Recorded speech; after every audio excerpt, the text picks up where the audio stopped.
14/4/26 പ്രഭാതമുരളി ബാബ്ദാദ മധുബൻ.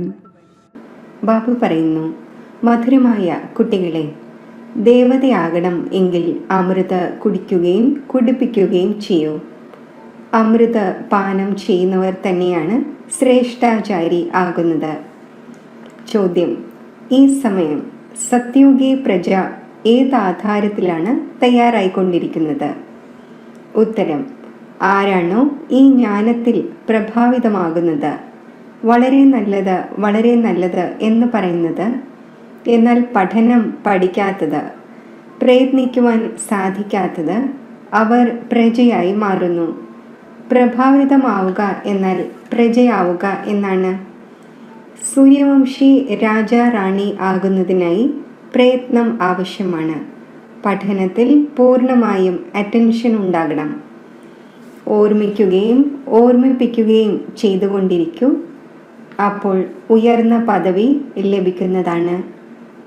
ഗീതം: നീ രാത്രിയെ ഉറങ്ങി പാഴാക്കി, പകലിനെ ഭക്ഷിച്ച് പാഴാക്കി. ഓം ശാന്തി. കുട്ടികൾ ഗീതം കേട്ടു. നമ്മുടെ ജീവിതം വജ്രതുല്യമായിരുന്നു, ഇപ്പോൾ കവടി തുല്യം ആയിരിക്കുന്നു. ഇതാകട്ടെ സാധാരണ കാര്യമാണ്. കൊച്ചു കുട്ടിക്ക് പോലും മനസ്സിലാക്കുവാൻ സാധിക്കും. ബാബ വളരെ സഹജമായ രീതിയിൽ മനസ്സിലാക്കിച്ചു തരുന്നു. ഇത് ഏതൊരു ചെറിയ കുട്ടിക്കും മനസ്സിലാക്കുവാൻ സാധിക്കും വിധം. സത്യനാരായണന്റെ കഥ കേൾപ്പിക്കുന്നു. അപ്പോൾ കൊച്ചു കൊച്ചു കുട്ടികളും ഇരിക്കുന്നു. എന്നാൽ ആ സത്സംഗങ്ങളിലും മറ്റും എന്താണോ കേൾപ്പിക്കുന്നത് അവയെല്ലാം കഥകളാണ്. കഥ ജ്ഞാനമൊന്നുമല്ല, ഉണ്ടായതും ഉണ്ടാക്കപ്പെട്ടതുമായ കഥകളാണ്. ഗീതയുടെ കഥ, രാമായണത്തിൻ്റെ കഥ, ഭിന്ന ഭിന്ന ശാസ്ത്രങ്ങളുണ്ട്. അതിലെ കഥകളിരുന്ന് കേൾപ്പിക്കുന്നു. അവയെല്ലാം കഥകളാണ്. കഥകളിലൂടെ എന്തെങ്കിലും നേട്ടമുണ്ടാകുന്നുണ്ടോ? ഇതാണ് സത്യനാരായണന്റെ, അതായത് നരനിൽ നിന്നും നാരായണൻ ആകുന്നതിൻ്റെ സത്യമായ കഥ. ഇത് കേൾക്കുന്നതിലൂടെ നിങ്ങൾ നരനിൽ നിന്നും നാരായണനായി മാറും. ഇത് അമരകഥയുമായി നിങ്ങൾ ക്ഷണം നൽകുന്നു. വരൂ, അമരകഥ നിങ്ങളെ കേൾപ്പിക്കട്ടെ. അപ്പോൾ നിങ്ങൾ അമരലോകത്തിലേക്ക് പോകും. എന്നിട്ടും ആരും മനസ്സിലാക്കുന്നില്ല. ശാസ്ത്രങ്ങളിലെ കഥകൾ കേട്ടുവന്നു, യാതൊന്നും തന്നെ ലഭിക്കുന്നില്ല. ലക്ഷ്മി നാരായണന്റെ ക്ഷേത്രത്തിൽ പോകും, പോയി ദർശനം നടത്തിയിട്ട് വരാം, മഹാത്മാവിൻ്റെ ദർശനം നടത്തിയിട്ട് വരാം എന്നെല്ലാം. ഈ ഒരു ആചാര രീതി തുടർന്നു വന്നിരിക്കുന്നു. ഋഷി മുനിമാർ തുടങ്ങി ആരെല്ലാം ജീവിച്ചു പോയോ അവരെ ശിരസ് നമിച്ചുകൊണ്ടിരുന്നു. രചയിതാവിൻ്റെയും രചനയുടെയും കഥ അറിയാമോ എന്ന് ചോദിക്കൂ. അപ്പോൾ പറയും, ഇല്ല. ഇപ്പോൾ കുട്ടികളായ നിങ്ങൾ മനസ്സിലാക്കുന്നുണ്ട്, ഈ രചയിതാവിൻ്റെയും രചനയുടെയും കഥ വളരെ സഹജമാണ്. അൽഫിൻ്റെയും ബേയുടെയും കഥയാണ്. ബാബയുടെയും സമ്പത്തിൻ്റെയും കഥയാണ്. എക്സിബിഷനിൽ ആരാണോ വരുന്നത് അവർ കഥ ശരിയായത് കേൾക്കുന്നു, പക്ഷേ പവിത്രമാകുന്നില്ല. ഈ വികാരങ്ങളിൽ പോകുന്നതിൻ്റെ സമ്പ്രദായവും അനാദിയാണ് എന്ന് മനസ്സിലാക്കുന്നു. ക്ഷേത്രത്തിൽ ദേവതമാരുടെ മുന്നിൽ പോയി പാടുന്നു, താങ്കൾ സമ്പൂർണ്ണ നിർവികാരിയാണ്. പിന്നെ പുറത്തു വരുമ്പോൾ പറയും, വികാരത്തിലേക്ക് പോകുന്നത് അനാദിയാണ്, ഇതില്ലാതെ ലോകം എങ്ങനെ നടക്കും? ലക്ഷ്മി നാരായണനും മറ്റും കുട്ടികൾ ഉണ്ടായിരുന്നല്ലോ. ഇങ്ങനെ പറയുന്നു. അപ്പോൾ ഇങ്ങനെയുള്ളവരോട് എന്തു പറയും? മനുഷ്യൻ എന്ന പദവി നൽകുക സാധ്യമല്ല. ദേവതമാരും മനുഷ്യരായിരുന്നു. എത്ര സുഖമുള്ളവരായിരുന്നു ലക്ഷ്മി നാരായണന്റെ രാജ്യത്തിൽ. കുട്ടികളായ നിങ്ങൾക്ക് ബാബ വളരെ സഹജമായ കാര്യം പറഞ്ഞു തരുന്നു. തീർച്ചയായും ഇവിടെ ഭാരതത്തിൽ തന്നെയാണ് സ്വർഗം ഉണ്ടായിരുന്നത്. ലക്ഷ്മി നാരായണന്റെ രാജ്യം ഉണ്ടായിരുന്നു. ചിത്രവുമുണ്ട്. സത്യയുഗത്തിൽ അവരുടെ രാജ്യം ഉണ്ടായിരുന്നു എന്നത് എല്ലാവരും അംഗീകരിക്കും. അവിടെ ആരും ദുഃഖിതരായിരുന്നില്ല, സമ്പൂർണ്ണ നിർവികാരിയായിരുന്നു. അവരുടെ വലിയ വലിയ ക്ഷേത്രങ്ങൾ ഉണ്ടാക്കിയിരുന്നു. അവരുണ്ടായിട്ട് 5000 വർഷമായി. ഇപ്പോൾ അവരില്ല. ഇപ്പോഴാണെങ്കിൽ കലിയുഗത്തിൻ്റെ അന്തിമമാണ്. മനുഷ്യർ പരസ്പരം അടിയും വഴക്കും കൂടിക്കൊണ്ടിരിക്കുന്നു. ഭഗവാനാകട്ടെ മുകളിൽ തന്നെയാണ് വസിക്കുന്നത്, നിർവാണധാമത്തിൽ. വാസ്തവത്തിൽ നമ്മൾ ആത്മാക്കളും അവിടെ വസിക്കുന്നു. ഇവിടെ പാർട്ട് അഭിനയിക്കുവാൻ വരുന്നു. ആദ്യം നമ്മൾ ലക്ഷ്മി നാരായണന്റെ രാജ്യത്തിലായിരുന്നു. അവിടെ വളരെയധികം സുഖവും ആനന്ദവും ഉണ്ടായിരുന്നു. പിന്നെ നമുക്ക് 84 ജന്മങ്ങൾ എടുക്കേണ്ടി വന്നു. 84ന്റെ ചക്രം എന്ന് പാടപ്പെടുകയും ചെയ്യുന്നു. നമ്മൾ സൂര്യവംശത്തിൽ 1250 വർഷം രാജ്യം ഭരിച്ചു. അവിടെ അളവറ്റ സുഖമുണ്ടായിരുന്നു. സമ്പൂർണ്ണ നിർവികാരിയായിരുന്നു. വജ്ര വൈഡൂര്യങ്ങളുടെ കൊട്ടാരമുണ്ടായിരുന്നു. നമ്മൾ രാജ്യം ഭരിച്ചു. പിന്നെ 84 ജന്മങ്ങളിൽ വരേണ്ടി വന്നു. ഈ വേൾഡിൻ്റെ ഹിസ്റ്ററി ജോഗ്രഫിയുടെ ചക്രം തിരിഞ്ഞുകൊണ്ടിരിക്കുന്നു. പകുതി കൽപ്പം സുഖമുണ്ടായിരുന്നു. രാമരാജ്യത്തിൽ ആയിരുന്നു. പിന്നെ മനുഷ്യരുടെ വർധന ഉണ്ടായി. സത്യയുഗത്തിൽ 9 ലക്ഷം പേരായിരുന്നു. സത്യയുഗത്തിൻ്റെ അന്തിമത്തിൽ വർധനമുണ്ടായി. 9 ലക്ഷത്തിൽ നിന്നും 2 കോടിയായി. പിന്നെ 12 ജന്മങ്ങൾ ത്രേതായിൽ വളരെയധികം സുഖത്തിലും സ്വസ്ഥതയിലുമായിരുന്നു. ഒരേ ഒരു ധർമ്മമാണ് ഉണ്ടായിരുന്നത്. പിന്നെ എന്ത് സംഭവിച്ചു? പിന്നീട് രാവണരാജ്യം തുടങ്ങി. രാമരാജ്യവും രാവണരാജ്യവും നോക്കൂ, വളരെ സഹജമായ രീതിയിൽ മനസ്സിലാക്കിച്ചു തരുന്നു. ചെറിയ ചെറിയ കുട്ടികൾക്കും ഇങ്ങനെ പറഞ്ഞു കൊടുക്കണം. എന്തെന്തുണ്ടായി? വലിയ വലിയ സ്വർണത്തിൻ്റെ വജ്രവൈഡൂര്യങ്ങളുടെ കൊട്ടാരം എർത്ത്ക്വേക്കിൽ ഉള്ളിലേക്ക് പോയി. ഭാരതവാസികൾ വികാരി ആകുന്നതിലൂടെ തന്നെ എർത്ത്ക്വേക്ക് ഉണ്ടായത്. പിന്നെ രാവണരാജ്യം ആരംഭിച്ചു. പവിത്രത്തിൽ നിന്നും അപവിത്രമായി. സ്വർണത്തിൻ്റെ ലങ്ക ഉള്ളിലേക്ക് പോയി എന്ന് പറയുന്നുമുണ്ട്. അല്പമൊക്കെ അവശേഷിച്ച് കാണുമല്ലോ. അതിലൂടെ പിന്നെ ക്ഷേത്രവും മറ്റും നിർമ്മിച്ചിട്ടുണ്ടാകും. ഭക്തിമാർഗം ആരംഭിച്ചു. മനുഷ്യർ വികാരിയാകാൻ തുടങ്ങി. പിന്നെ രാവണരാജ്യം നടന്നു. അപ്പോൾ ആയുസ്സും കുറഞ്ഞുപോയി. നമ്മൾ നിർവികാരി യോഗിയിൽ നിന്നും വികാരി ഭോഗിയായി മാറി. യഥാ രാജാറാണി തഥാ പ്രജ, എല്ലാവരും വികാരിയായി മാറി. ഈ കഥ എത്ര സഹജമാണ്. ചെറിയ ചെറിയ പെൺകുട്ടികളും ഈ കഥ കേൾപ്പിക്കട്ടെ. അപ്പോൾ വലിയ വലിയ വ്യക്തികളുടെയും മുഖം താഴട്ടെ. ഇപ്പോൾ ബാബ ഇരുന്ന് കേൾപ്പിക്കുന്നു. ആ ഒന്ന് ജ്ഞാനത്തിൻ്റെ സാഗരവും പതീത പാവനനുമാണ്. ശരി, ദ്വാപരത്തിൽ ഭോഗിയും പതീതവുമായി. പിന്നെ മറ്റു ധർമ്മങ്ങളും ആരംഭിക്കുവാൻ തുടങ്ങി.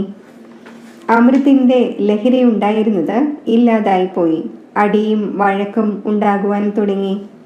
ദ്വാപരം മുതൽ നമ്മൾ വീണു. കലിയുഗത്തിൽ നമ്മൾ കൂടുതൽ വികാരിയായി. കല്ലിൻ്റെ മൂർത്തികൾ ഉണ്ടാക്കിക്കൊണ്ടിരുന്നു. ഹനുമാന്റെ, ഗണേശൻ്റെ. കല്ല് ബുദ്ധിയാകാൻ തുടങ്ങിയത് കാരണം കല്ലിൻ്റെ പൂജ ചെയ്യുവാൻ തുടങ്ങി. ഭഗവാൻ കല്ലിലും മൺകട്ടയിലുമുണ്ട് എന്ന് മനസ്സിലാക്കിയിരുന്നു. ഇങ്ങനെ ചെയ്ത് ചെയ്ത് ഭാരതത്തിൻ്റെ അവസ്ഥ എന്തായി? ഇപ്പോൾ വീണ്ടും ബാബ പറയുന്നു, വിഷം ഉപേക്ഷിച്ച് അമൃത് കുടിച്ച് പവിത്രമാകൂ, പിന്നെ രാജപദം നേടൂ. വിഷം ഉപേക്ഷിക്കൂ, എങ്കിൽ നിങ്ങൾ മനുഷ്യനിൽ നിന്നും ദേവതയായി മാറും. പക്ഷേ വിഷം ഉപേക്ഷിക്കുന്നില്ല. വിഷത്തിനു വേണ്ടി എത്ര അടിക്കുന്നു, ശല്യം ചെയ്യുന്നു. അപ്പോഴാണല്ലോ ദ്രൗപദി വിളിച്ചത്. അമൃത് കുടിക്കാതെ നമ്മൾ എങ്ങനെ ദേവതയാകും എന്നത് നിങ്ങൾ മനസ്സിലാക്കുന്നു. സത്യയുഗത്തിലാണെങ്കിൽ രാവണൻ ഉണ്ടായിരിക്കുന്നതേയില്ല. ബാബ പറയുന്നു, ഏതുവരെ ശ്രേഷ്ഠാചാര്യയാകുന്നില്ല അതുവരെ സ്വർഗത്തിലേക്ക് വരാൻ സാധിക്കില്ല. ആരാണോ ശ്രേഷ്ഠാചാര്യയായിരുന്നത് അവർ ഇപ്പോൾ ഭ്രഷ്ടാചാരിയായിരിക്കുന്നു. വീണ്ടും ഇപ്പോൾ അമൃത് കുടിച്ച് ശ്രേഷ്ഠാചാരിയാകണം. ബാബ പറയുന്നു, എന്നെ മാത്രം ഓർമ്മിക്കൂ. ഗീത മറന്നുപോയോ? ഗീത രചിച്ചത് ഞാനാണ്. നാമം വച്ചിരിക്കുന്നത് കൃഷ്ണൻ്റേതാണ്. ഈ ലക്ഷ്മി നാരായണന് ഈ രാജപദം ആരാണ് നൽകിയത്? തീർച്ചയായും ഭഗവാൻ തന്നെ നൽകിയിട്ടുണ്ടാകും. പൂർവജന്മത്തിൽ ഭഗവാൻ രാജയോഗം പഠിപ്പിച്ചു. നാമം പിന്നെ കൃഷ്ണൻ്റേതാണ് വെച്ചത്. അപ്പോൾ മനസ്സിലാക്കിച്ചു കൊടുക്കുന്നതിൻ്റെ പ്രാക്ടീസ് ചെയ്യേണ്ടതാണ്. വളരെ സഹജമായ കഥയാണ്. ബാബയ്ക്ക് എത്ര സമയമെടുത്തു? അരമണിക്കൂറിൽ ഇത്രയും സഹജമായ കാര്യവും മനസ്സിലാക്കുവാൻ സാധിക്കുന്നില്ല. അതിനാൽ ബാബ പറയുന്നു, കേവലം ഒരു ചെറിയ കഥയിരുന്ന് എല്ലാവർക്കും മനസ്സിലാക്കിച്ചു കൊടുക്കൂ. കയ്യിൽ ചിത്രമെടുക്കൂ.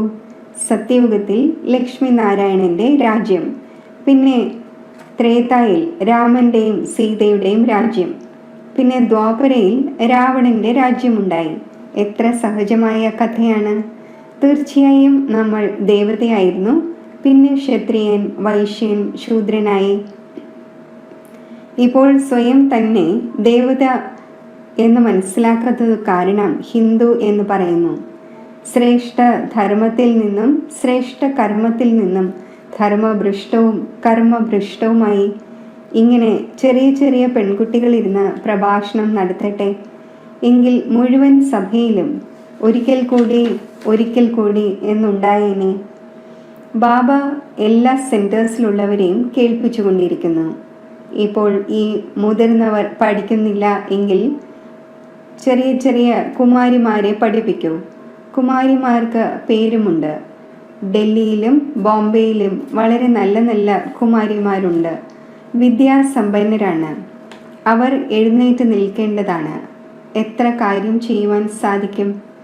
അഥവാ കുമാരിമാർ നിവർന്നു നിൽക്കുന്നുവെങ്കിൽ പേര് പ്രശസ്തമാകുമായിരുന്നു. ആരാണോ സമ്പന്നമായ വീട്ടിലുള്ളവർ അവർ ധൈര്യം വയ്ക്കുക പ്രയാസമാണ്. സമ്പന്നതയുടെ ലഹരി ഉണ്ടായിരിക്കും. സ്ത്രീധനവും മറ്റും ലഭിക്കുന്നു. അപ്പോൾ കഴിഞ്ഞു. കുമാരിമാർ വിവാഹം കഴിച്ച് മുഖം കറുപ്പിക്കുന്നു. സർവരുടെയും മുന്നിൽ കുനിയേണ്ടി വരും. അപ്പോൾ ബാബ എത്ര സഹജമായി മനസ്സിലാക്കി തരുന്നു. എന്നാൽ പവിഴ ബുദ്ധി ആകാനുള്ള ചിന്തയെ വരുന്നില്ല. നോക്കൂ, പഠിച്ചിട്ടില്ലാത്തവർ പോലും ഇക്കാലത്ത് MP, MLA ആദിയായവർ ആകുന്നു. പഠനത്തിലൂടെയാണെങ്കിൽ എന്തെല്ലാമാണ് ആയി മാറുന്നത്. ഈ പഠനമാണെങ്കിൽ വളരെ സഹജമാണ്. മറ്റുള്ളവർക്കും പോയി മനസ്സിലാക്കിച്ചു കൊടുക്കേണ്ടതാണ്. എന്നാൽ ശ്രീമത്ത് അനുസരിച്ച് നടക്കുന്നില്ല എങ്കിൽ പഠിക്കുന്നുമില്ല. വളരെ നല്ല നല്ല കുമാരിമാരുണ്ട്, പക്ഷേ സ്വന്തം ലഹരി കയറിയിരിക്കുന്നു. അല്പം കാര്യം ചെയ്തു എങ്കിൽ വിചാരിക്കും ഞാൻ വളരെയധികം കാര്യം ചെയ്തു എന്ന്. ഇപ്പോഴാണെങ്കിൽ വളരെയധികം കാര്യം ചെയ്യേണ്ടതുണ്ട്. ഇക്കാലത്ത് കുമാരിമാർക്ക് ഫാഷനും ഉണ്ടായിരിക്കുന്നു. അവിടെയാണെങ്കിൽ നാച്ചുറൽ അലങ്കാരമായിരിക്കും ഉണ്ടായിരിക്കുന്നത്. ഇവിടെയാണെങ്കിൽ എത്ര ആർട്ടിഫിഷ്യൽ അലങ്കാരം ചെയ്യുന്നു. കേവലം മുടി ഒരുക്കുന്നതിന് തന്നെ എത്ര പൈസ നൽകുന്നു. ഇതാണ് മായയുടെ പുറംമൂടി. ഫോൾ ഓഫ് മായ രാവണ രാജ്യം, പിന്നെ റൈസ് ഓഫ് രാമരാജ്യം. ഇപ്പോൾ രാമരാജ്യം സ്ഥാപിതമാകുന്നു. എന്നാൽ നിങ്ങൾ ഒന്ന് പ്രയത്നിക്കൂ. നിങ്ങൾ എന്തായി മാറും? അഥവാ പഠിക്കുകയില്ല എങ്കിൽ അവിടെ പോയി ചില്ലിക്കാശിൻ്റെ പ്രജയാകും. ഇക്കാലത്തെ വലിയ വലിയ വ്യക്തികൾ അവിടുത്തെ പ്രജയിലേക്ക് വരും. ധനികരായവർ കേവലം കൊള്ളാം കൊള്ളാം എന്ന് പറഞ്ഞ് സ്വന്തം തൊഴിലിൽ മുഴുകിപ്പോകും. വളരെ നല്ല രീതിയിൽ പ്രഭാവിതമായി പിന്നെന്താണ്? ഒടുവിൽ എന്തുണ്ടാകും? അവിടെ പോയി പ്രജയാകും. പ്രഭാവിതം എന്നാൽ പ്രജ. ആരാണോ പ്രയത്നിക്കുന്നത് അവർ രാമരാജ്യത്തിലേക്ക് വരും. അറിവ് വളരെ സഹജമാണ്. ഈ കഥയുടെ ലഹരിയിൽ ആരെങ്കിലും ഇരിക്കുകയാണ് എങ്കിൽ തോണി അക്കരെ എത്തും. നമ്മൾ ശാന്തിധാമത്തിലേക്ക് പോകും, പിന്നെ സുഖധാമത്തിലേക്ക് വരും. ഇത്രമാത്രം. ഓർമ്മിക്കുകയും ഓർമ്മിപ്പിക്കുകയും ചെയ്തുകൊണ്ടിരിക്കണം. അപ്പോൾ തന്നെയാണ് ഉയർന്ന പദവി നേടുന്നത്. പഠനത്തിൽ അറ്റൻഷൻ കൊടുക്കണം. ചിത്രം കയ്യിലുണ്ടാകണം. ബാബ ലക്ഷ്മി നാരായണൻ്റെ പൂജ ചെയ്തിരുന്നപ്പോൾ ചിത്രം പോക്കറ്റിൽ കാണുമായിരുന്നു. ചിത്രം ചെറുതുമുണ്ട്, ലോക്കറ്റിലുമുണ്ട്. അത് ഉപയോഗിച്ച് മനസ്സിലാക്കിച്ചു കൊടുക്കണം. ഇതാണ് ബാബ ആ ഒന്നിലൂടെ സമ്പത്ത് നേടിക്കൊണ്ടിരിക്കുന്നു. ഇപ്പോൾ പവിത്രമാകൂ, ബാബയെ ഓർമ്മിക്കൂ. ഈ മെഡൽസിൽ, അതായത് ബാഡ്ജിൽ എത്ര നോളജ് ഉണ്ട്! ഇതിൽ മുഴുവൻ ജ്ഞാനവുമുണ്ട്. ഇതുപയോഗിച്ച് മനസ്സിലാക്കിച്ചു കൊടുക്കുക വളരെ സഹജമാണ്. സെക്കൻഡിൽ ബാബയിൽ നിന്നും സ്വർഗത്തിൻ്റെ ജീവൻ മുക്തിയുടെ സമ്പത്ത് ആരെങ്കിലും മനസ്സിലാക്കിച്ചു കൊടുക്കട്ടെ. അപ്പോൾ ജീവൻ മുക്തി പദവിയുടെ അധികാരിയായി മാറട്ടെ. ബാക്കി പഠനമനുസരിച്ച് ഉയർന്ന പദവി നേടും. സ്വർഗത്തിൽ വരുമല്ലോ, പിന്നീടായാലും വരുമല്ലോ. അഭിവൃദ്ധി ഉണ്ടാകേണ്ടതുണ്ട്. ദേവി ദേവതാധർമ്മം ഉയർന്നതാണ്. അവരും ആകുമല്ലോ. പ്രജയാണെങ്കിൽ ലക്ഷക്കണക്കിനുണ്ടാകും. സൂര്യവംശി ആകുന്നതിൽ പ്രയത്നമുണ്ട്. സർവീസ് ചെയ്യുന്നവർ തന്നെയാണ് നല്ല പദവി നേടുന്നത്. അവരുടെ പേരും പ്രശസ്തമാണ്.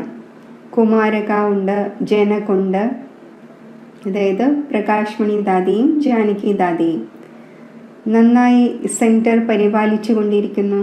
ഒരു പ്രശ്നങ്ങളുമില്ല. ബാബ പറയുന്നു, see no evil, talk no evil. ആസുരീയമായ കാര്യങ്ങൾ കാണരുത്, ആസുരീയമായത് സംസാരിക്കരുത്. എന്നിട്ടും ഇങ്ങനെയുള്ള കാര്യങ്ങൾ ചെയ്തുകൊണ്ടിരിക്കുന്നു. ഇങ്ങനെയുള്ളവർ പോയി എന്തായി മാറും?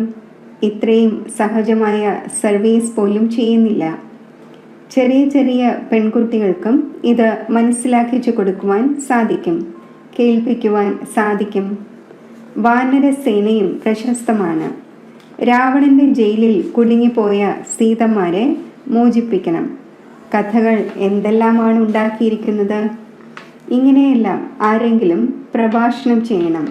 ബാക്കി കേവലം പറയുന്നു, ഇന്നയാൾ വളരെയധികം പ്രഭാവിതമായി എന്ന്.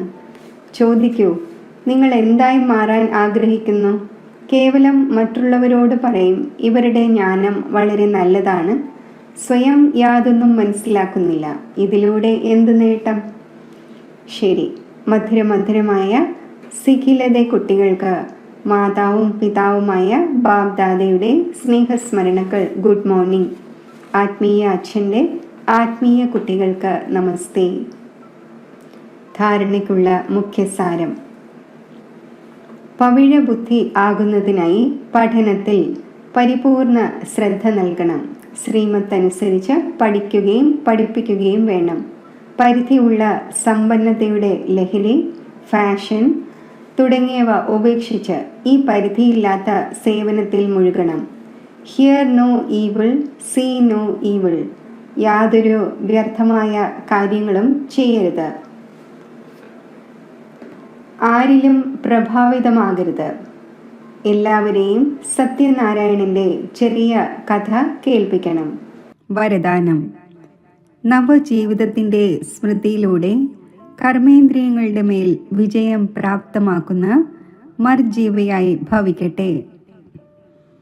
ഏത് കുട്ടികൾ പൂർണ്ണമായും മർജീവ ആയിക്കഴിഞ്ഞുവോ അവർക്ക് കർമ്മേന്ദ്രിയങ്ങളുടെ ആകർഷണം ഉണ്ടാവുക സാധ്യമല്ല. മർജീവയായി എന്നാൽ അർത്ഥം എല്ലാ ഭാഗത്തു നിന്നും മരിച്ചു കഴിഞ്ഞു, പഴയ ആയുസ് സമാപ്തമായി, പുതിയ ജന്മം ഉണ്ടായിക്കഴിഞ്ഞു എന്നിരിക്കെ പുതിയ ജന്മത്തിൽ, പുതിയ ജീവിതത്തിൽ കർമ്മേന്ദ്രിയങ്ങൾക്ക് എങ്ങനെ വശപ്പെടുവാൻ സാധിക്കും? ബ്രഹ്മകുമാർ കുമാരിമാരുടെ പുതിയ ജീവിതത്തിൽ കർമ്മേന്ദ്രിയങ്ങൾക്ക് വശപ്പെടുക എന്നത് എന്താണ് എന്ന അറിവിനും അപ്പുറത്താണ്. ശൂദ്രത്വത്തിൻ്റെ അല്പം പോലും ശ്വാസം, അതായത് സംസ്കാരം, എവിടെയും പറ്റിച്ചേർന്നിട്ടുണ്ടാകരുത്. സ്ലോഗൻ: അമൃതവേളയിൽ ഹൃദയത്തിൽ പരമാത്മാ സ്നേഹത്തെ ഉൾക്കൊള്ളൂ. അപ്പോൾ മറ്റൊരു സ്നേഹത്തിനും ആകർഷിക്കുവാൻ സാധിക്കില്ല.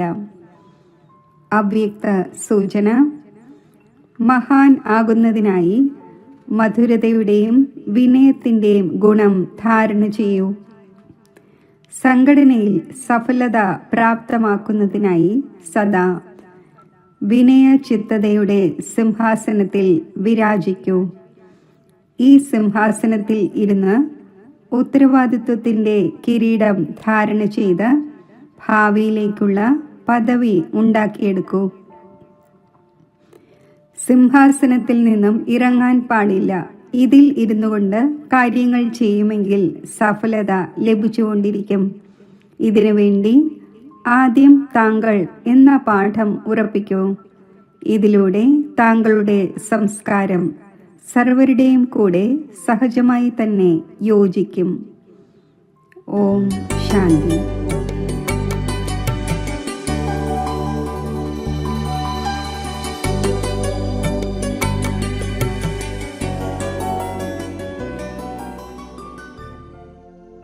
യോഗത്തിൻ്റെ അഭ്യാസം.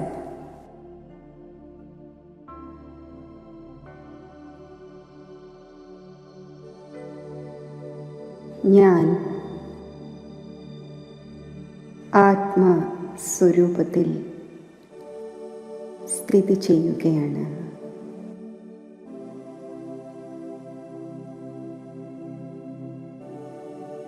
ഈ ആത്മസ്ഥിതി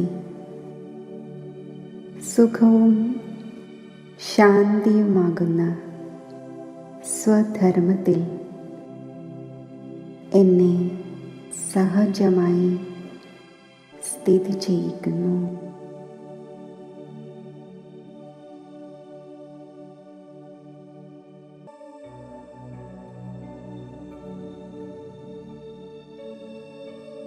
ബിന്ദുരൂപമായ ഞാൻ ശാന്തിധാമമാകുന്ന എൻ്റെ സ്വഗ്രഹത്തിൽ സഹജമായി സ്ഥിതി ചെയ്യുന്നു.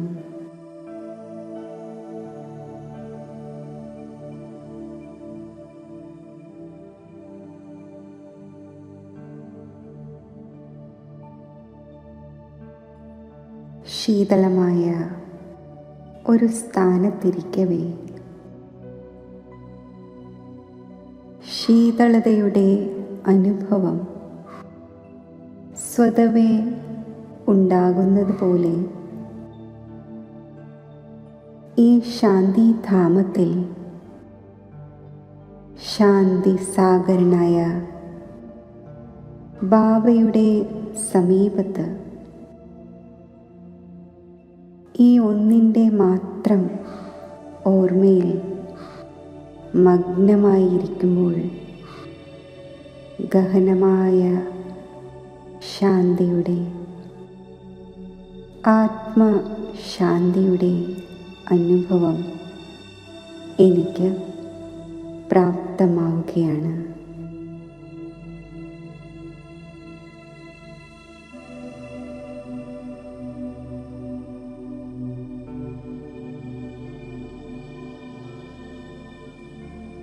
ബിന്ദുരൂപനായ ബാബയുടെ ഓർമ്മ എന്നിൽ ഉൾക്കൊള്ളപ്പെട്ടിരിക്കുന്നു.